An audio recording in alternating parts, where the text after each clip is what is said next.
Dulu nak naik kapal terbang ni, dia macam untuk kayangan je. Mahal gila tiket. Macam kita-kita ni angan-angan je lah nak pergi overseas ke, nak pergi Sabah Sarawak ke. Masa tu syarikat airline ni semua style yang sama je. Dia jual tiket mahal, bagi macam-macam dalam flight.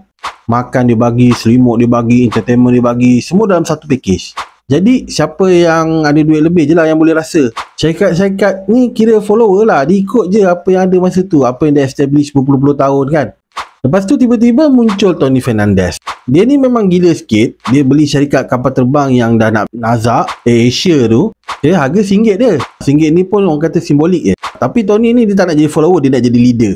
Dia ada satu idea yang nampak masa tu macam merepek lah. Dia buat penerbangan tambang murah. Konsep dia ni mudah je. Buang semua benda yang tak perlu kalau seorang tu nak pergi satu tempat ke tempat yang lain. Makan bayar lain, nak selimut bayar lain, nak pilih seat lawa sikit pun bayar lain. Booking semua dengan online. Benda yang dia buat ni lah yang bezakan dia dengan company lain. Dia bukan ikut je cara lama jual tiket mahal. Dia inovasi model bisnes kapal terbang ni. Dia buat nak naik kapal terbang ni jadi murah gila.